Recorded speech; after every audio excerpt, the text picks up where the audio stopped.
지난 주말 사이서부터 미중 무역 협상과 관련된 내용들 계속 보도를 해드렸고 결과에 대해서도 정리를 해드렸는데요. 아마 오늘이 미중 협상 그 결과 정리하는 시간은 마지막이 되지 않을까 싶습니다. 그리고 앞으로의 전망이나 주요 변수들, 포인트까지 함께 짚어보도록 하죠. 오늘 상승미소 이명로 경제 칼럼니스트와 함께합니다. 어서 오십시오. 네, 안녕하세요. 안녕하세요. 먼저 주요 내용들과 그 내용들을 어떻게 보셨는지 워낙 이런저런 평가들이 많아서요. 한마디 해주시죠. 사실 속빈 강정, 알맹이 없는 타결, 이게 표현하는 가장 좋은 말일 거라고 봅니다. 근데 사실 내용은 별건 없지만 시장이 일단 그걸 좋게 반응했거든요. 기본적으로 주식시장이 지난 주말 미국에서 좋게 반응을 했고, 그다음에 월요일, 그다음에 오늘 새벽까지 일단 그 자체를 나쁘게 보지 않아서 일단 방향성은 좋다 이렇게 판단할 수 있겠습니다. 먼저 미중 합의 주요 내용부터 잠깐 정리해 드리겠습니다. 사실 주요 내용이라고 할 게 없는 게 딱 달랑 두 가지입니다. 첫째는 중국에 미국산 농산물을 최대 500억 달러까지 구매를 한다. 두 번째는 10월 15일에 2,500억 달러 수입품에 대해서 관세를 5% 상향, 즉 25%에서 30%로 상향하는 걸 연기한 거, 이 두 가지입니다. 그런데 이 농산물 부분은 사실 트럼프 대통령이 가장 주안점을 두는 분야일 수밖에 없어요. 왜냐하면 트럼프 대통령은 지금 탄핵 이슈로 인해서 상당히 난처한 입장에 처해 있는 것도 사실이고, 그다음에 트럼프 대통령의 강력한 지지 세력이 크게 두 계층이었는데, 첫째는 농민, 둘째는 자동차의 그 블루칼라 백은 노동자였거든요. 근데 최근 이제 자동차 노조가 전미 자동차 노조가 파업을 하고 있는 상황이고, 그 파업을 하는 이유는 결국 GM이나 포드 이 업체에서 일자리를 삭감하겠다는, 결국 해고가 예정돼 있기 때문인 거거든요.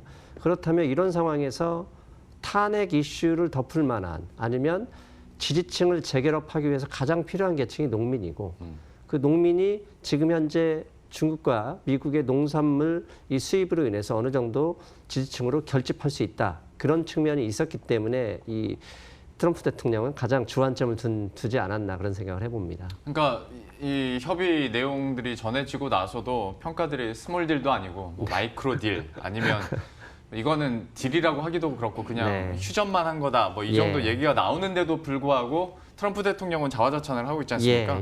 결국에는 그러면 이제 정치적인 것 때문에, 그러니까 지지율 때문에 이렇게 뭔가 하는 듯한 제스처를 표현한 거라고 해석을 해야 됩니까? 저는 일단 그 점은 분명히 있다고 봅니다. 먼저 그런데 이제 트럼프 대통령도 자화자찬할 수 있는 그 얻어낸 게 하나 있습니다. 뭐냐면 지금 화면에 보시는 그림, 미국산 농산물을 중국에서 수입한 양을 금액에 따져보면 가장 많았던 때가 2014년도 오바마 대통령 때죠.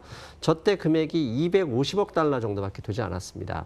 그런데 이번 합의에서 500억 달러를 사준다 그러면 그 트럼프 대통령이 가장 이렇게 경쟁자로 생각하는 게 오바마 대통령이잖아요. 오바마 대통령 때보다 2배를 높였기 때문에 충분히 자랑할 만한데, 이것도 안에 속내를 보면 중국이 어쩔 수가 없습니다. 왜냐하면 지난주에 발표한 중국의 소비자 물가 지수 상승률이 11%입니다.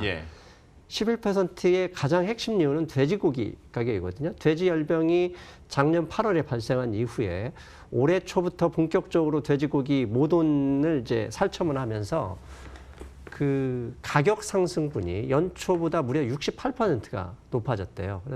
그리고 부족한 돼지고기 양이 무려 연간 1,500만 톤인데 그것을 공급할 수 있는 나라는 또 미국밖에 없다고 합니다. 근데 미국은 돼지고기보다는 소고기를 많이 흡수해서 단백질을 이제 충정하는 나라인데, 어떻게 보면 콩과 함께 돼지고기 양을 합치면 그 정도 되기 때문에 사실 내세울 건 없죠. 하지만 표면적으로 보면 오바마 대통령이 가장 많이 수입한 때보다 2배 이상 많은 농산물을 수출한 대통령이다. 이렇게 내세울 수 있는 거죠. 농산물 측에서 숫자로 찍히는 게 늘어나니까 이걸로 자화자찬을 하는 건데, 사실 금융시장에서는 더 관심 있게 봤던 것들이 있었는데 이번에 빠진 거잖아요. 그렇죠. 그러니까 10월 15일은 유예되는데 12월 15일 거는 어떻게 되는 거야? 특히 그리고 화웨이 얘기도 그렇고 환율 조작국 얘기도 역시 이번에 결론이 안 났는데 여기에 대해서는 좀 어떤 포인트들 보고 계세요? 먼저 이제 금융시장이 이 협상을 열리기 전에 기대했던 게 가장 많이 기대했고 실제로 언론상에서 기사화됐던 게 핵심이 세 가지입니다. 방금 말씀하신 것처럼 세 가지를 정리해 보면 첫째는 12월 15일로 알고 있는데요. 12월 15일에 예정된 1,600억 달러의 관세 유예 이 부분이 없었어요. 근데 네. 이 부분은 중국에게도 중요하지만 미국 소비자에게도 중요하거든요. 네. 왜냐하면 거의 다 뭐 장난감, 볼펜 이런 그 신발 이런 것들 미국 소비자들이 직접 사용하게 되는 제품들이고 이렇게 될 경우 JP모건이 분석한 거에 따르면 한 가구당 1년에 $1,000 이상을 부담해야 된다. 그러면 $1,000를 부담하게 되면 다른 소비의 여력이 줄어드는 거잖아요. 네. 그래서 이 부분은 미국뿐만 아니라 중국도 중요한 얘기인데 이게 부분이 빠졌고요. 물론 이제 그 바로 기자회견 후에 문우신 장관이 이것도 조만간 뭐 페이스 2에서 얘기할 수 있다 이런 얘기를 일단 넘어가긴 했죠. 네. 두 번째는 이제 중국 기업의 블랙리스트 해제 문제죠. 이제 대표적인 게 화웨이인데요.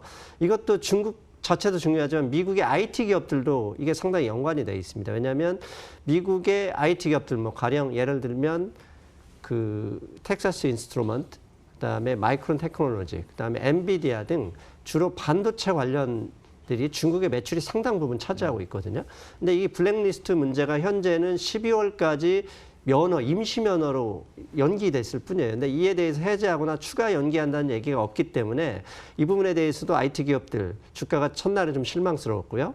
세 번째는 이제 환율 조작국 문제입니다. 예. 사실 이 환율 조작국 문제는 이 무역 협상이 잘 안 되고 분쟁 자체가 격화되면서 중국이 대안이 없었어요. 왜냐하면 자국의 그 산업을 보호하기 위해서 억지로라도 외환화 환율 절하를 선택했었는데 이 문제 사실 1, 2번이 자연스럽게 해결되면 3번도 자연스럽게 정리될 수 있는 문제거든요. 예. 근데 이런 문제들이 다 빠져버렸기 때문에 예. 사실 시장에서는 상당히 실망했죠. 그래서 이런 이유로 사실 금요일 날 그 한국 시간은 토요일 새벽이죠. 토요일 새벽에 다우지수가 500포인트 이상 상승하다가 그 1시간 만에 200포인트가 뒤로 몰려와서 300포인트 상승으로 마감했던 것도 사실 이런 실망스러움이 포함되어 있었다고 봅니다.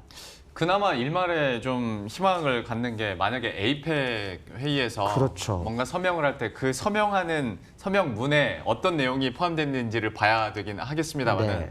더 추가될지 아니면 기존 그대로 갈지에 따라서 금융시장의 좀 반응들도 다시 좀 다르게 나올 것 같습니다. 네. 그런데 또 한편으로 중국 입장에서 봤을 때 네. 지금까지만 보면 시간은 중국 편인 것 같습니다. 네. 중국의 반응은 좀 어떻던가요? 중국도 사실 그 자기네 뭐 잘했다 이런 얘기 할 줄 알았는데 그 블룸버그 기사를 잠깐 보면 중국도 뭐 담담했다, 별 반응이 없었다 이런 이야기를 했습니다. 실제로 중국으로서도 사실 중국이 가장 기대하고 있는 게 사실 12월에 그 1,600달러, 즉 3천억 달러에 대한 그 관세 인상 부분이 연기되거나 아예 폐지돼 그 계획 취소가 됐어야 되는데. 예. 네. 죄송합니다. 저희가 중간에 네. 잠깐 하나 이야기를 전해드려야 돼서 그 이주열 한흥 총재의 기자회견이 방금 시작됐다고 하네요. 금리 인하 배경 어떻게 결정이 내려진 건지 현장 연결해서 직접 들어보도록 하겠습니다. 정책을 운용하기로 결정하였습니다. 그 배경에 대해서 간략히 설명드리겠습니다. 최근의 대외 여건을 보면 먼저 세계 경제는 성장세 둔화가 지속되었습니다. 주요 국별로 살펴보면 미국은 소비의 꾸준한 증가로 비교적 양호한 성장세를 유지하고 있으나 유로 지역과 일본 그리고 중국은 세계 교역 둔화에 따른 수출과 투자의 부진으로 성장세가 약화되었습니다.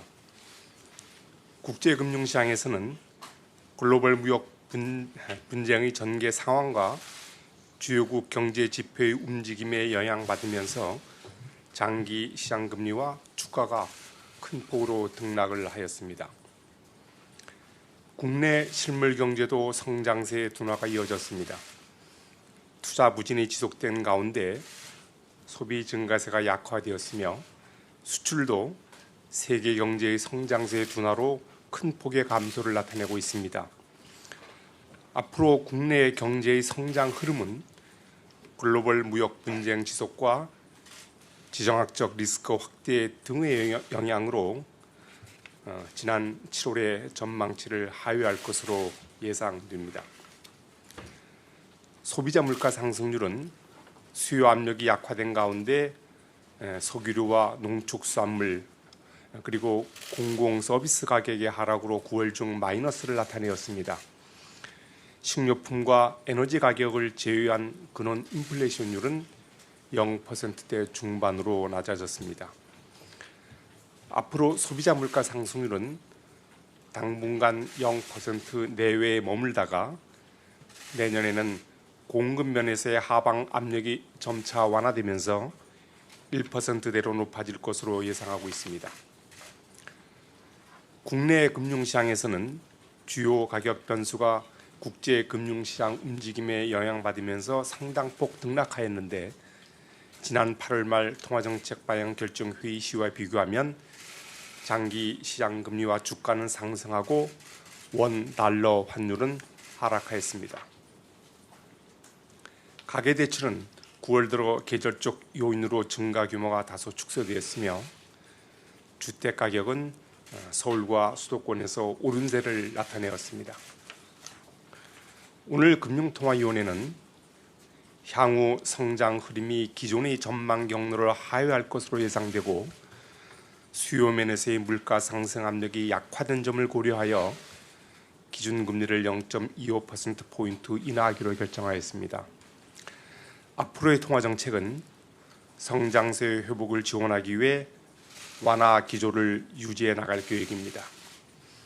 이 과정에서 주요 대외 리스크 요인의 전개 상황과 그것이 국내 경기와 물가에 미칠 영향 그리고 가계부채 등 금융안정 상황의 변화를 면밀히 점검하는 한편 두 차례 기준금리 인하의 효과를 주의 깊게 살펴볼 것입니다.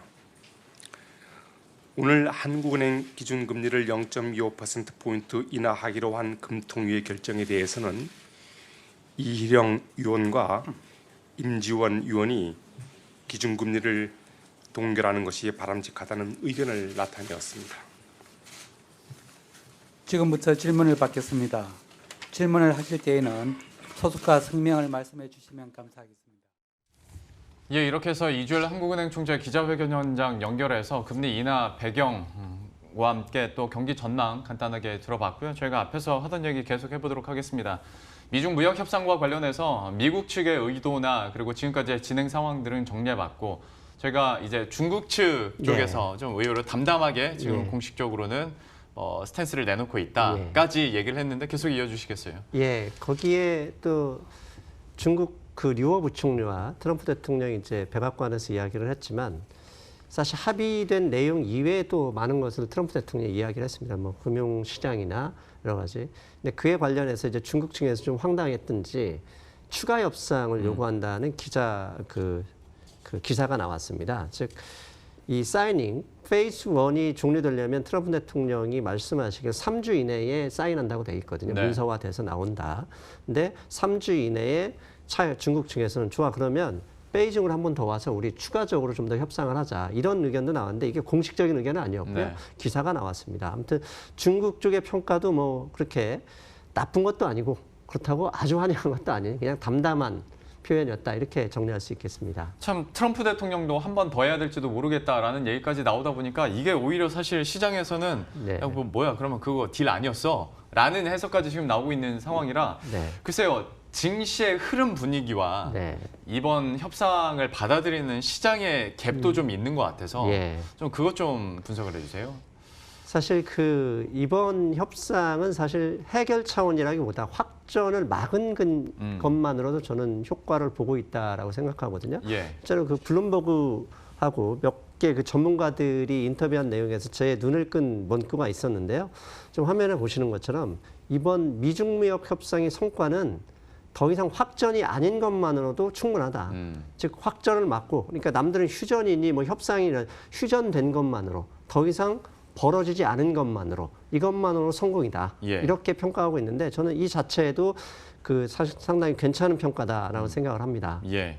그러니까 휴전이라는 말 자체를 되게 그러니까 평가절하했을 때 우리가 쓰고 있긴 예. 한데 이것만으로도 의미를 둘 수 그렇죠. 있다. 네. 얘기를 해주신 거고 금융시장에서도 지금 그렇게 받아들이다 보니 예. 시장에 대한 상승세가 좀 이어지고 있는 건데 앞으로의 그 변수들 있지 않습니까? 그 흐름들을 어떻게 전망하세요?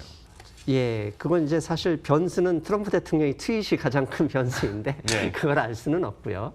이게 알 수 있는 그나마 예상할 수 있는 변수는 저는 크게 세 가지로 나누고 있습니다. 그 첫 번째는 일단 11월 중순 11월 10일에서 17일 사이에 열릴 예정이죠. 칠레에서 있을 에이펙 정상회담입니다. 예.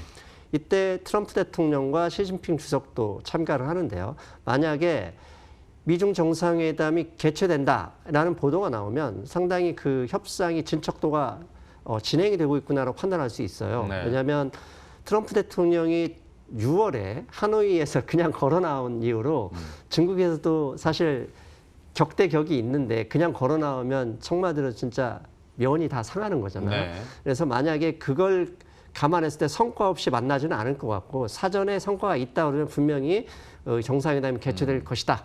그러면 상당히 좋은 그 영향으로 판단할 수 있을 거고요. 예. 두 번째는 일단 그나마 좀 나은 게 트럼프 대통령이 이게 일요일 날 새벽에 해준 트윗인데요. 중국이 바로 농산물을 구매하기 시작했다 이러면서 또다시 자기를 이제 칭찬했는데요. 이런 효과를 볼 때 앞으로 그 칠레에서 에이펙 정상회담에 미국과 중국의 정상이 만날 가능성이 좀 높아지지 않을까 이런 기대를 하고 있고요.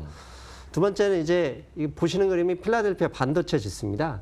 저희가 삼성전자 실적 발표 이미 일주일 전에 우리는 이런 방송을 해서 사실 반도체 저점 지났다. 이제 투자할 기회가 높다라고 그때 말씀을 드렸었는데 이제 그때 우리 아나운서께서 그랬었잖아요. 삼성전자가 어떤 결과를 낼지 궁금하다 했었는데 사실 우리 방송 예상대로 나왔어요.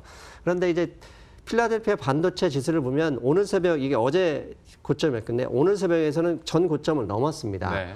왜 그러면 필라델피아 반도체 지수와 미국과 중국의 협상에 관계가 있느냐면 지금 현재 미국과 중국의 협상에서 가장 크게 영향을 받는 게 반도체 기업들, 미국의 IT 기업들입니다. 예. 그래서 이 반도체 기업들이 중국의 화웨이나 블랙리스트 기업들의 수출을 못하게 되면 매출에 상당한 영향을 받습니다. 근데 이게 반도체 지수가 좋게 이렇게 우상향하고 고점을 넘어가서 긍정적으로 반응한다는 얘기는 미국 내에서 중국과 협상이 잘 되고 있다. 이렇게 판단할 수 있는 근거도 되겠죠. 예. 그다음에 마지막으로 이제 하나 더 말씀드리면 지금 현재 보시는 그림이 파란색은 그 반도체 ETF는 SMH라는 반도체 ETF의 그림이고요. 예. 밑에는 S&P 500의 ETF에는 SPY ETF입니다. 그런데 지난 2년 동안 지수를 상승 견인한 건 이 반도체 이 종목들이었거든요. 예. 그래서 반도체 가격, 반도체 종목들의 주가 상승이 계속된다면 향후 미중 협상을 좋게 봐도 된다. 이렇게 판단할 수 있겠습니다. 예. 앞으로 남은 주요 변수들 그리고 우리가 계속 체크해야 될 지수들 또 체크를 해주셨으니까요. 저희들도 관심 있게 그 지표들을 따라가면서 좀 상황 파악해 보도록 하겠습니다. 지금까지 상승미소 이명록 경제 칼럼니스트와 함께했습니다. 고맙습니다. 네. 네, 그럼 저희도 여기서 인사드리도록 하겠습니다. 식사 맛있게 하시고요. 저희들은 내일 이 시간에 다시 찾아뵙도록 하겠습니다. 시청해주신 여러분 고맙습니다.